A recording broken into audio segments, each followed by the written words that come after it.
convincing and impressive. So it's going to be a real sort of test to see here if Spirit can hold off against that sort of mid-game that Tundra has just been rolling teams over with. And even then, of course, this time around, Tundra having a bit of a fallback in the fact that Skeeter on the Naga Siren, as long as he gets that farm and he never doesn't get shut down in the early stages, he's going to be annoying right up until the late moments. Yeah, he's like the one guy that makes this hero look extremely good. He goes for, Aghanim Scepter. I remember there was a while there that there was a Bloodthorn build that he was doing. I don't know how much he'll go for that with the change, but like he basically goes for items that let him kill people. And I think that's a big problem. Oh, okay, they're actually going to go here on what we got. They're getting a kill out of this one. Right. With the four of them, he's got the dive snaking. The orb's coming in. Ooh, he wants to go for it, Toronto, Tokyo, but that's actually going to cost him a lot of... He's dead. He's dead. All right, snaking, ladies and gentlemen. First blood for him.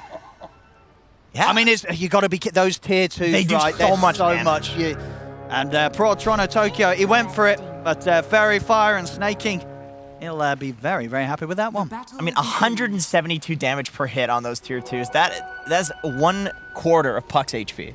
Like, that is just... Well, Jenkins, am I stupid? Because why did he not get any XP? The Phoenix didn't get XP. Because I think he was out of range. But he got the kill. Oh, I guess he got the kill. He got the reward, the gold reward, but not because he had hit him within like the last 30 seconds or whatever the window is. But XP is just a range. True, but I thought when you get the kill, you get the XP glow. I think you have to actually get the last hit. You actually have to get. Yeah, you actually have even to though get the it's okay. Yeah, interesting. All right, well there you go. No XP, but a bit of money. That's all you want at the start of the game. Yeah, what is he gonna actually send out for this is the question. Probably more regen. I can't click on it because some regen, ring of protection, just some value items for the laning stage. Phoenix, the 1 armor hero. And what do you reckon about this lane? Like, is this a lane where Spirit's going to be able to set up and go for kills, or is he just all about protecting Collapse here? I mean, how aggressive can they get against the Naga early on? I've definitely, like, you can see right there, the damage from the CK stun, the magic damage, it's a lot more than I think a lot of people expect. Because this is like a physical damage hero. You'd think the Naga does very well against it, but now CK Bane could definitely still pressure this lane depending on how, the first few waves go. Okay. And here we go in the mid matchup. Toronto, Tokyo on his puck against Nine's Pango. Oh, what do you sort of make of these two mids right now, player-wise and hero-wise? I think both should do fine, as on the bottom lane, Mira. The Wolves are going to chase him to the tower. He's going to have that one wolf on him, yeah. He is tangoing up pretty quickly. He's got the armor from the tower as well. That's going to help. Yeah, we see 33 as well, just hold back the Wolves. No, and he wouldn't get the kill out of that and doesn't want to feed them away. At 33 can definitely go down in this lane if he's not too careful. If Yatoro can get a couple of stacks on him, especially with the Grimstroke Ink Swell. Like, there is kill threat, but you're always going to be using those wolves to just kind of, try to poke away from range, keep your distance. Just throwing out casual stuns for harass. I like that a lot. Like I said, it actually does a lot of magical damage. CS-wise, having a bit of a lead there on that top lane collapse, only by a couple. But probably will start turning things around now that Skeeter's got his illusions out. He can do a bit better with pushing back Miposhka as well, in particular, making it hard for this Bane to stand to the front and harass the two of them. Snaking actually getting in aggressively onto Miposhka with the dive. Should be okay, still has Nightmare for control if he wants to hold back the Phoenix. And the illusions will time out, but a lot of damage done. So it doesn't seem like a lane where the Bane's going to have too much fun. He's going to set up a bit of a turnaround though, and in fact, Snaking, both spells are still on cooldown, so this should be a dead Phoenix. Never mind, but Poshka, he'll be the one having the last laugh there as Team Spirit. I'll take down Snaking. That seems to be why they've put Miposhka in this lane instead of Mira, because the Bane setup onto the Phoenix seems a lot better than the Grim setup onto the Phoenix, and I don't think you're going to be killing a Naga up here with the Grimstroke, but bottom lane, if you throw that Inkswell on Yatoro, maybe he can actually pick up a kill. Well, that one doesn't connect. He's actually going to end up taking a lot of damage in return here as he attempts to back off. 33 with the Wolves. Setting him up for that blast. Won't quite kill him, but keeping Yatoro very, very low down here. Yeah, this lane's going extremely well for Tundra, and I feel like this should be a pretty tough one. Inkswell and Ursa, I mean, that's a pretty damn scary combo.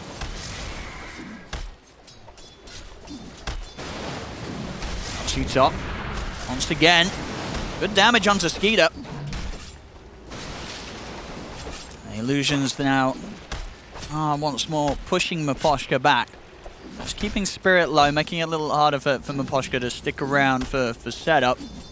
Skeeter, how are they doing on the regen side for Tundra? They've just got the tangos between the two of them, snaking, passing them over.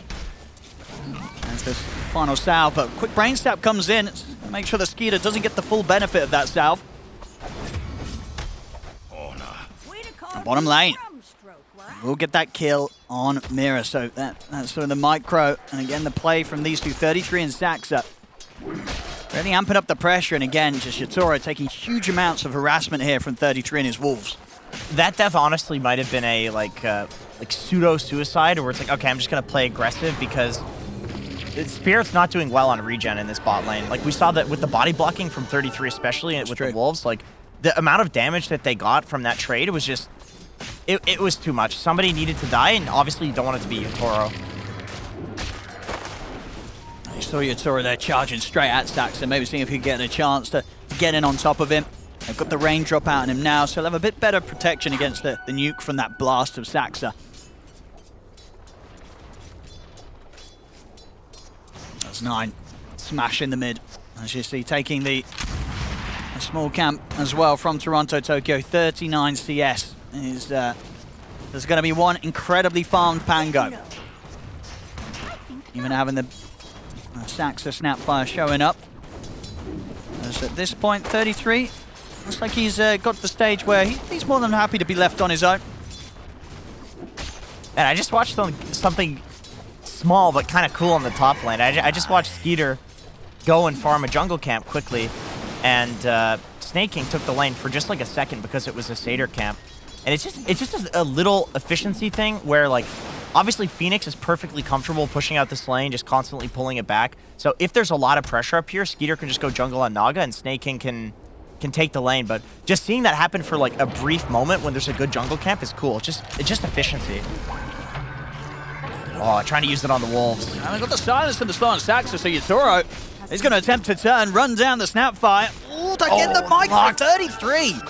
Blocking off Yatoro there as much as he tried to. Couldn't quite get past the invisible walls to get that last hit on Saxa. And now he might be in trouble himself.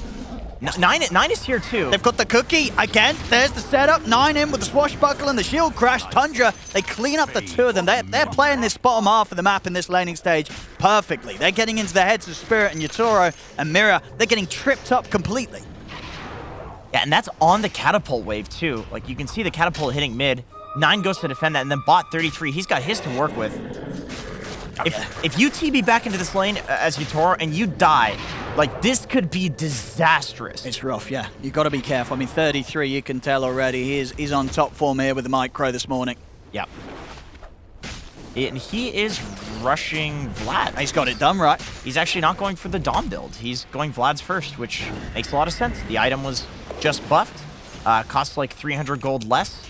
The upgraded Vlad's is excellent if you want to go for the Wraith Pack for the damage reduction. Helm Dom 2 gives you more regen as well. Like, everything about this item has been buffed in the past, so I like it. As you can see there on the net worth, Yatoro really is having the roughest time in the lanes. Mid, Toronto coming to drop the Dream Coil here at the threat of being dove. Should be able to get a kill out of this one. Team Spirit, they're bringing both supports, but Miposhka and Mira to help out. The bug is getting removed though, and in fact with the Rolling Thunder, Saxa, now he's going to be covered. 9 comes in to make sure the Saxa's able to step out. They'll end up getting the kill on Miposhka, and Spirit, they won't end up actually getting anything from that attempt in the mid lane with the 2 supports turning up. 9, he's also chasing out Mira. Mira's got the ink swab with the DD and a shield crash. 9, he picks up another 3-0-1 now, killing spree for the mid Pango. Tundra continuing to just step things up here in this early game, something that we've got used to seeing from them. And so far, it looks like Spirit, they're struggling to slow them down or to deal with this pressure. There's going to need to be a lot of TPs down here And another play bottom. They're just gonna let him die. Okay, they just let him die. I mean, it's crazy to see like a carry left for dead, but when you see a play like that happening, how many TPs need to come in to stop 9 from killing Yatoro there? Like, it would need to be the whole team. I mean, they're going to be able to take this tower, right? There's no way that Spirit try and put any defense together here for this one. Dude, 33 he's just going for Vlad's AC. Wow. Dude, and at this rate, it's going to be a very fast Vlad. Yes, it is. Yes, it is. And man, now that I'm thinking about it, Naga Siren too, like, you're going to build all stat items for the most part, right? So you're amplifying the base damage of that from the Vlads, plus the AC minus armor. Like, you're really buffing up this Naga in this game. Now, see in the mid, Spirit really wanting to try and look for some action. They get the setup with the Dream Coil they're in. They burst through snaking. They'll turn over towards 9. It's going to be Nightmare, but there's not enough damage to finish him off straight away. So 9's going to be okay. It's just the kill on snaking they're able to achieve with that one. Tokyo's going for it. He wants much more than just that support kill. The chances of him getting it, it's kind of low. 9. He's going to head over. He's going to hope for a 10-minute power rune.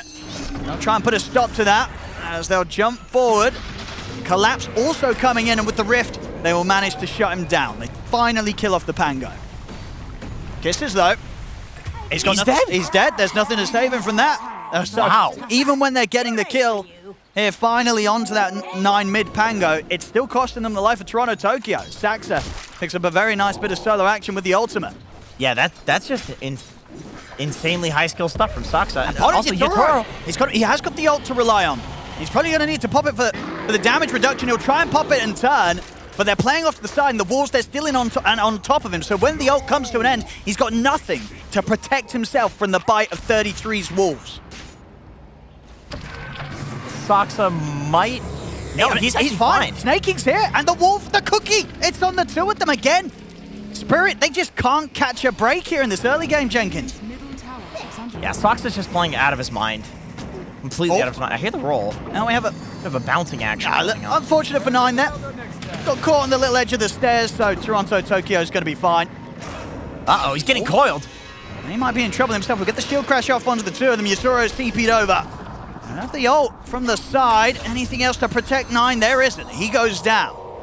A bit of a miss there, misplay with the Rolling Thunder. Cost him his life at the end of the day. A big kill for Spirit. Yeah, there's just so much going on in this game. Like Tundra, they always do this. They constantly pressure, even in multiple places at once, and then, you know, go in to try to bail each other out. Like if 9 can get the swashbuckle off towards the egg, then that play is like another disaster for Spirit. But this is just Tundra gameplay. This is what they do. Like, they completely push their limits. They go for these like crazy dives like we saw in the bot lane. And it can give Spirit an opening back into the game, getting kills like that. But also, it is one of the most oppressive feelings in a game to have a team playing like this against you. It just feels like you can't do anything anywhere. Yeah, so in particular for Yatoro, they've got to try and find this Ursa some space. Yeah, he's not had an easy lane. No. He's been given he's been dealt a very tough hand with what he had against him. So he needs time, he needs space. And we'll see if the rest of Spirit's able to create that for him. Collapse, he's still having a great time. He's top net worth right now. So this CK could definitely be the power that allows Spirit to get through this rough portion of the game. Yep, and he went for the armlet build on Collapse, so he's a carry. You know, no drums CK in this game, so this hero can scale. He can definitely make space for Yatoro, and it might even get to the point like he doesn't need to make space for Yatoro, because it's a CK. Like, this is a carry. He could be the carry. Yeah. Highest damage hero, highest carry damage hero in the game without a rapier. Like, the hero's insane. Radiant's middle tower is under attack. But you obviously want your Ursa to have a, have a game at least. We'll see Tundra trying to take control, get the vision set up here in Team Spirit's triangle. There'll be less of this area that Yatoro needs to get around to find that recovery farm. I can't believe I'm seeing a Lycan without Helm Dog. It just does. It feels wrong. We'll go fight time. Mirror. He's going to have a problem here with the wolves on his tail. He'll go for the quick kill. Yeah, that's a freebie. The Lycan pick was amazing. I mean, I think Grimstroke, like the third highest win rate hero against Grimstroke in the game, or maybe he's even like top 1 is Lycan. It feels so bad playing Grimstroke against Lycan. You'd think like, oh, of course Lycan has summons. Grimstroke presses Q, it kills the summon. Nah, doesn't work like that. You just mangle Grimstroke. It feels so bad. Bane as well. It's too much of a single target hero. Very close to having the Vessel done on Toronto, Tokyo. Smoke out from Tundra. They have the Supernova. No Rolling Thunder. Still on cooldown here after 9. Tempted to use it mid, but that may mean that Spirit's not quite prepared for this. They're smoking up themselves. Spirit, see what they can do. They're straight away with the grip onto 9. They're locking down 9 into Soulbind on the 2 of them, but the cookie's still off. And out to the side, the Supernova's there. They're not able to spend resources focusing the egg, so they'll have to step out to the side. They get the kill on 9, and they'll keep their distance. They're happy with that one, Spirit. A great instant grip from Miposhka. The one problem with Tundra's draft is the only thing that they really have to interrupt the cookie is, I mean, you know, Song, Pango Roll, it's like a 2 ultimates or a cookie. Like, that's it. So you grip him, you kill him before he can get the roll off, and the fight looks really nice until Naga starts showing up. I mean, because that's the thing, right? Would you imagine once, well, now the Manta's there, and then now, you know, 600 gold or so, the AC will be done on 33. At that point, is Skeeter turning up and pushing with these auras from the Lycan? I think it's worth trying. It's worth running at a tower, maybe running at Roshan. If you get Aegis, then of course, you know, all guns blazing, like just run everywhere together. But yeah, I think it's worth trying, and if the fight goes about even, then you say, okay, we'll wait until the Orchid on Naga, and then we'll go. But it's worth an attempt for sure. I mean, this is 2 powerful auras. Like it's too strong to not give it a go. 9 and Snaking on the hunt. This time 9, the one with the ult at the ready, and he'll drop it straight away. Make sure the mirror, well, especially if you try and dodge around the stairs, will still die. Skeeter coming in to join for the lockdown, and Creep Wave pushing over. They should be able to have a chance of pressuring this tier 1 tower. It's not really the hero they would like to kill. That's ideal for Spirit, that a support walks in and soaks that gank. However, you are dying in front of the Roche pit to a Lycan with a Vlad's already, and almost AC. Actually, he's got the full AC completed on the courier. So there's 16-minute AC Vlad's. Yeah. And Sox is actually maxing out Little Shredder. Doesn't give any more armor loss. Nice. Time to take objective, time to take Roche, towers. They're going to fall very, very quickly. They will, yeah.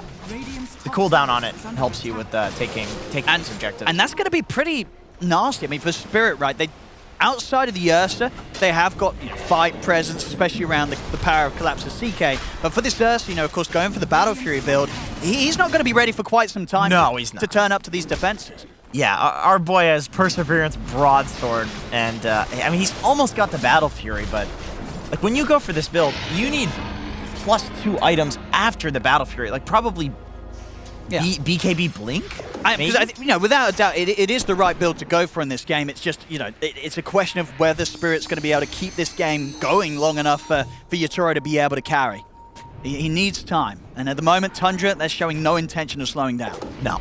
And that's where the AC Vlad's build comes in. I mean, you're just going to do insane tower damage with that build. It syncs up better with the Naga. It's instead of playing to be this, like, I have a Helm Dom, I'm going to solo carry the game, you're banking on your Naga to carry the game. Nice. We go in the mid. This is definitely the core to start things off. Collapse, as we talked about, he's the strongest hero they have right now, gets taken out. Nine's also able to roll over. Find Miposhka in the tree line. Yatoro just getting chased back to the base. Will pop the ult to survive here. But Tundra, they got the job done. They push back on a couple of heroes of Spirit. Now there's no chance of Spirit being able to hold the tier 2. Mira getting dove here under the tier 3. 9 with another swashbuckle in a second. Maybe does he want to dive for this? Oh, that's going to be off the mark there. But still the illusions and the burn. It's going to end up killing him. Oh my god. Mira goes down. Tundra, they're up to the tier 3s, forcing out the fortification. We're just 18 minutes in, but you can see that Tundra, they've got the plan set. They want to close this game up in the next 5.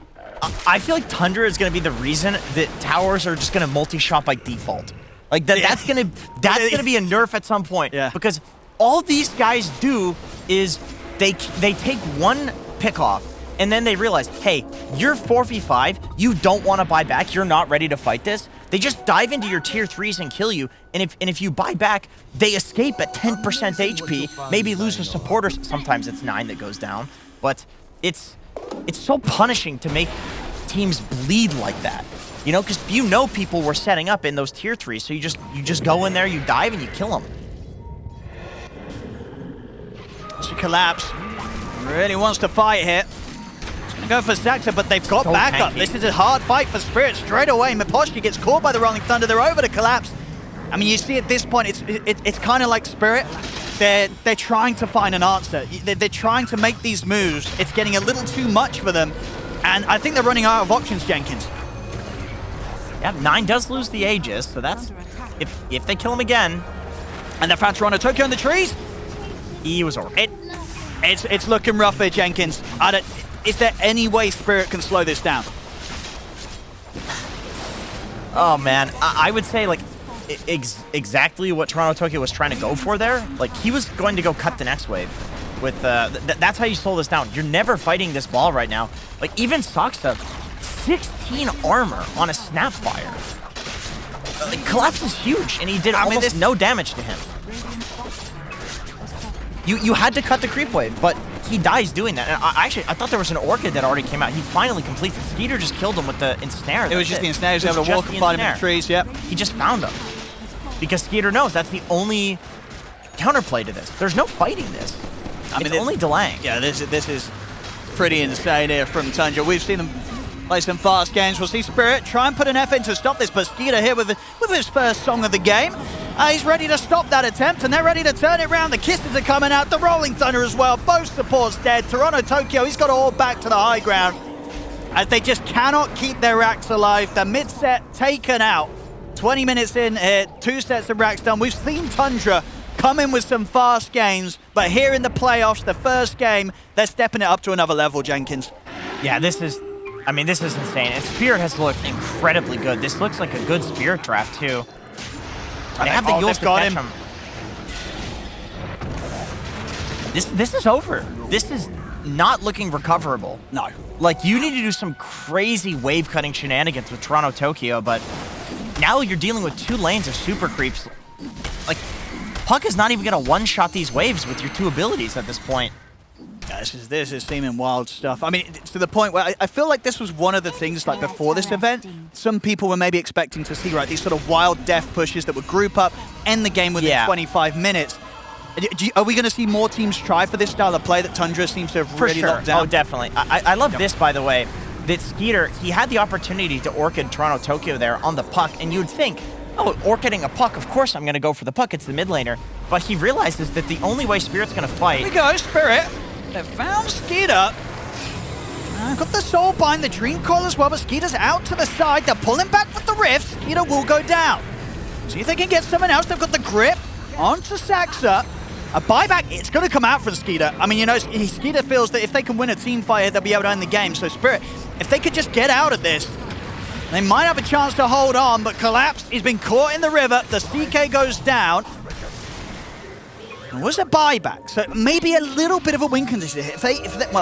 Maybe a not lose in the next minute condition. If they can kill Skeeter again. It's a glimmer of hope, for sure. And you could see that the reason Collapse goes in and dies there is because he wants that kill right then and there. Because if they get the kill on Skeeter, yeah, exactly, you have to go for it. That was an opportunity because there's all the chaos of the team fight. Now you need more chaos to ensue. You need some other crazy fight where Skeeter gets caught out, which might not happen if Tundra is careful. Let's see what Tundra's approach is going to be now that that buyback has been used by Skeeter themselves. Are they going to try and just all-in push it for that 3rd set, or will they actually calm things down a little bit? Roshan, we'll see in a couple of minutes if it will be a shorter respawn. So interesting to see now what Tundra's approach will be whilst in this bit of a window where things could get a little risky if Skeeter gets killed off. Yeah, the name of the game is basically you just sit in the triangle, farm as much of the map as you can if you're Tundra, and then whenever Spirit goes to leave the base, the farm, then you kill them. I like what Spirit's doing, by the way. They're just smoking out like purely to get some position. They're just trying to get Yatoro into the enemy triangle so he can continue farming. This is not really a play that they're looking to like get any kills or go for any team fights, because they know if the fight is on equal terms, like Tundra's going to win with this advantage that they have. And so Tundra, they're looking for the pickoffs right now. That's what they want. And they want to farm as much of the map as they can. And with the Naga, that's pretty easy. Naga Lycan, you've got all these summons to work with. Like, every single wave is going to be cut. Very close to their next big item. Skeeter nearly having the Aghanims. BKB, I believe, has just been finished on 33. On Spirit's side, Yatoro, he will have the BKB for the next fight. Ooh, collapse of the TP. Oh, that was spicy. Very close. They're still looking for him. My vigor was never in question. Yeah, he took a real risky TP, and they thought, like, nah, this guy's going to keep running. He's got the Blink Dagger. No, he risked it all. Yeah, 33, Tundra. They're going to wait for Roche. 33 actually ended up going for the Wraith Pact, by the way. Just seems like the item of the tournament. That damage reduction. Now that finally got fixed and buffed as well. Seems like a very solid item. We got smoke time from Spirit. This time round, I think they're looking for a kill. It is coming up to that point where Roshan potentially will respawn. We'll see how long it's going to be. It's going to be a short respawn. 20 seconds. So whoever takes the next team fight might just get it. Spirit, they're going to head over to... If they hang around here long enough, they might actually get a chance to sneak it in. Yeah, that would be in some insane timing. Yeah. They have the heroes for it. They're going to reveal their position now here as they'll turn their face here to Saxa. Miposhka holding back, snaking with the Nightmare, but of course 33, he'll run down the Bane. Miposhka will protect himself for a little bit with the Ghost Scepter, but he'll still die. And that's Miposhka gone. We might see some buybacks from Spirit if they want to put an effort into fighting around this pit, but as Mirror goes down, he's out for 60. No buyback on him, collapse. We'll get the grab over to the side, but the Supernova's there. They've killed 9. Can they get more from this? They're having to run. In fact, they're opting to TP out. Collapse, he'll bail out of this one. Same for Yatoro. They will manage to get out here. All 3 cores of Spirit will live. And the shield crash, damage reduction on top of the Wraith Pact, like he almost survived that on 9. Like he was taking so little damage in that fight. I love that 9 just like, charges up the high ground too. He's like, I don't give a shit if I die here. Again. It doesn't matter if he dies. Like, man, that's an Ursa and a CK with 3 illusions. How the hell do you survive that? The damage reduction is just wild. And, of course, damage reduction stacks additively. So, you could very easily, between the Wraith Pact and the... Oh. It's alright. Gonna need some help here as Tundra. And they're on the chase. They're out, man. Spirits. Miposhka's certainly dead. He's just trying to make space. That's him gone, but does still have buyback. So when the push comes in from Tundra, Spirit will be able to get the full team back in play. They'll smoke up themselves, maybe prepared for if Tundra do sort of push out a little too casually onto the high ground and a hero's caught alone. Yeah, I like that Spirit is just chain smoking. They realize that the more late this game gets, the harder it's going to get. So they're just going for every opportunity. Torres got to put the BKB. Put the BKB, try and turn and punch into Skeeter. They get a Dream Call on the backflash, but the song comes out just in time to protect Snaking. And Snaking will live a little longer. Yatoro's getting dove though. The ults come to an end, so's the BKB as he goes down. A second buyback. They've killed Saxa at the side. See if Collapse can find another target. He's up in the air. Toronto's going to be thrown. Collapse. He'll try and pull in onto 9. He's caught the Pango. They get another. They get the Ink Spores done on a 33 Teeth Spirit. They're doing it. They're holding on here as 33 will get taken down by Yatoro. Snaking, burst by the Illusory Orb. Skeeter, the last one left alive here. And on his own, they may be able to... Can they take him down twice? Yes, Controls there for Toronto. Collapse has blink in 3 seconds. Closing in. Should be able to close the gap if he wants to. Oh, I guess it's wrong. He went left. Skeeter will live, but Spirit did cost them, of course, a couple of buybacks, but showing that they can still beat back against Tundra and push them away from the base. Yeah, Spirit is... For being this far behind, they're basically playing perfectly. Like, this is exactly what you need to do if you're behind. You can't just wait. You can't just sit in your base twiddling your thumbs. They're constantly going for plays. and they're jumping the backliners with Puck. They're hitting the double coil, double ink swell. They're killing the heroes that matter first. There's no other way to do it. If you don't do exactly that in the fight, the game just ends there. So they're clawing back. They're playing very well for being behind like this. Absolutely, we've seen. Yeah, well, you know, the score alone is something to tell the stories, but many a team has buckled under the pressure from Tundra. This game, Spirit holding on. You know, Spirit does have overwhelming damage once they get to the late game. You know, between CK and Ursa, you're never going to lack damage, even against a Naga Siren, who you would think, you know, is pretty happy to be in this game. Physical damage heroes versus the, you know, hero with very high armor. Yeah. Still, it's too much physical damage that she can still die if she gets caught out. I mean, this is going to be the test here now for Spirit. This is the fight that they have to do it even better than the last one. Because this time round, your Aegis, it's still there for Skeeter under a couple of minutes. But of course, last fight, they had to use the buyback on Yatoro. So they've got to do it with one life this time round on the Ursa. Yatoro, he's at the front. But the BKB, he's getting the swipes built up on Skeeter. So Skeeter will get taken down pretty quickly the first time. But now he has to back off. BKB comes to an end. He'll pop the ult. 9 staying on top of him, but there's the hold. Maposhka turns with the grip, locking down 9, but the kisses, they're coming in. They'll take out the Bane. Maposhka's gone. 4 versus 5. Cooldown for the BKB on Yatoro. 20 seconds on Collapse Phantasm as well. They really definitely need that damage. I think they're gonna be able to wait for that. As they jump. Trying to set things up here with the ink swell, and they have to back off.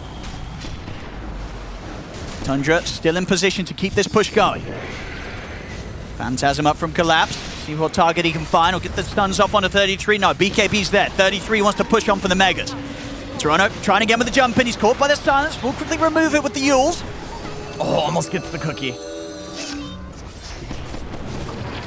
Jump. Oh, big aggression from 9. He'll just sweep across the 3 of them. We'll see Collapse try and turn Yatoro. He's in. He's beating into 33. 33 will back off in time. Yatoro still has to be careful. 2 seconds till BKB. He'll be okay, but the racks may not. The melee racks starting to be heavily focused by Skeeter and Sax, so there'll be a buyback from Collapse. But the racks have taken down Spirit. They have to get kills now if they want to keep this game going. But over to the side, Collapse getting controlled by the Rolling Thunder. 9 bounces over towards Yatoro under the tier 4s. Collapse as a dieback on him. We'll see Mira also fall to the swashbuckle. The Dream Coil's there, but the song from Skeeter helping Tundra stay safe and be able to back off after taking the Megas. Applause. Yeah, they're just mode chill now. I think, you know, Team Spirit, they do have a Battle Fury on their Ursa, so they're more than happy to deal with Mega Creeps. Actually, maybe happy is the wrong word. Maybe they're not happy to deal with Mega Creeps, but... You know. Never a situation you want to be in. No. But, not a situation that's impossible to get out. Not impossible. It's not impossible here for Spirit. No.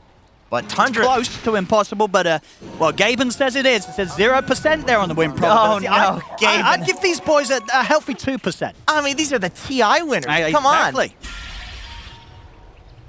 And with the way that they've been playing so far... Just go for the courier instead. It's got the gem on it. That's actually a pretty big kill. It was just hidden by the trees. Yeah, that's actually a big kill. What's the gem cooldown like? Let's see, do they have another gem? They do have another gem on Spirit if they want one. I mean, not that it's that useful anymore.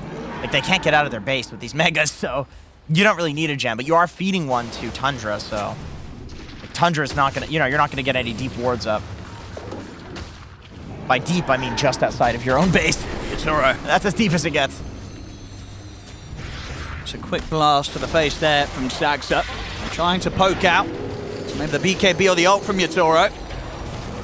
He's keeping his cool though. He's holding on to both of them. Has got that shard with the earth shot. And some sort of protection. Nice, just in. He's in with the Thunder. He's got straight on to the 2 supports. Getting the angle here to catch both Maposhka and Mira's. Mira's gone. Maposhka will live. Toronto Tokyo trying to get in the face of Saxa on the back lines. No reset out of there. Tundra, they'll keep the push on. One final tier 4 standing between them and the Ancient. 33 and Skeeter, they're looking to close it. Spirit, have they got any way to push them off the base? Yatoro's going to jump in, try and commit. Collapse to the side, he's focusing Saxa, but the Ancient getting crushed down by 33. It's over. Tundra will take this game 1. Man, Tundra's looking really good. They're looking amazing. I love the way that they sieged. I thought that was really cool. I wonder if this is something that they talked about or if it's just something that they felt in the game. But like they rotated heroes, like who was hitting the tower, and then they would like sunray somebody, and then they would use BKB on 33 after that, and then he would ult. Like the way that they were sieging was just